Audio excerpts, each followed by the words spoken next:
Isang sikat na mami na naman ang magpapakitang gila sa isang winner na lutuan. So pakinggan carefully ang kanyang winner ding recipe.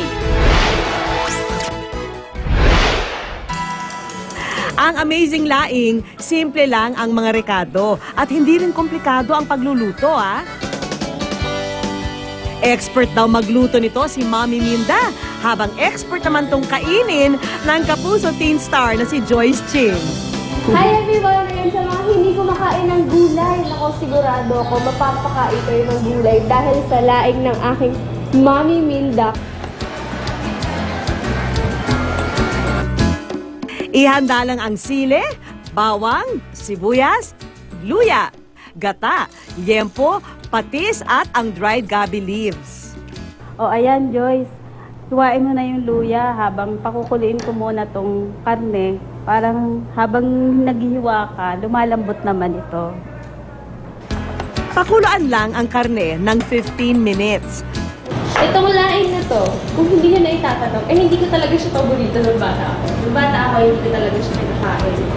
Nung nakatira pa kami noon sa Bicol. Pero, nung lumipat na kami sa Bulacan at nagsimula na si Mami na magluto ng laing, doon ko lang siya nagustuhan. Habang pinalalambot ang baboy, ang dried gabi leaves pwede nang ihanda. Ang sangkap na ito, isa raw sa mga sikreto ng winner laing. Yung gabi leaf na ginamit natin is dry. Dahil yung iba po, ginagamit nila is yung fresh. Malabsak kasi siya pag naluto. Paghiwa-hiwalayin ang dried gabi leaves para raw mas mabilis itong maluluto. Paglambot ng baboy, pwede na itong isang tabi para simulan ang pag-isa ng mga sangkap. Unahin ang luya, samahan ng sibuyas at ng bawang. Kung hindi nyo na itatanong, ako, bata pa lang ako, gusto ko na talagang sumasama kay Mami sa kusina. Kaya lang, hindi niya ako pinapayagan na lumapit sa kalan dahil daw matatalsikan daw ako ng oil, matatalsikan ako ng kung ano-ano. Kaya ang pinapayagan niya lang sa akin, maghiwa. Kaya yun lang yung ginagawa ko, bata ako. Kahit ang tagal-tagal ko, okay lang.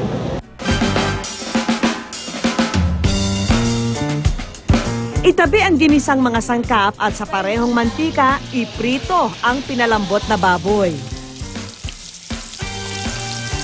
Ipafry muna natin yung liempo para lumabas yung mantika niya at saka para mas maging malasa siya.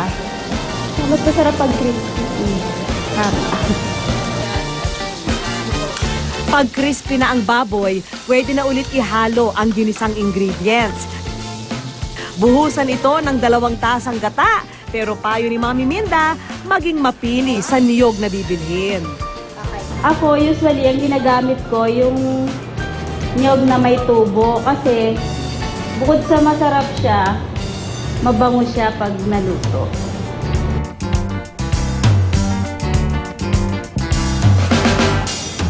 Lagyan ito ng asin.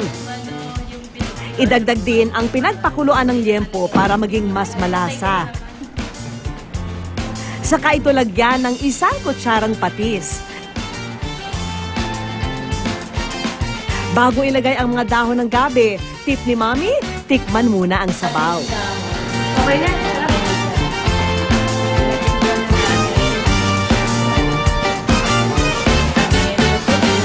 Ang sekreto lang po ng pagluluto ng gabi, wag mo lang siyang hahaluin.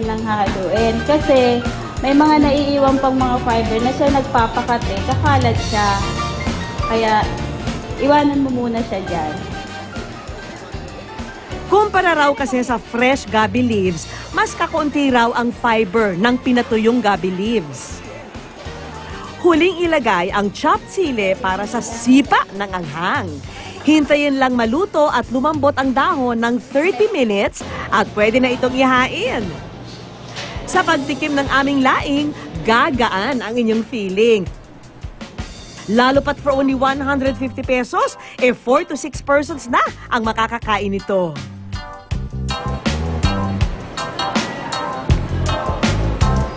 Ang sarap. Kaya-kaya tiisin yung anghang dahil ang sarap. Gamit ang mga tip at laing cooking style ng mother and daughter tandem ni na Mommy Minda and Joyce, sure kami na ang inyong hahainan talaga namang gaganahan.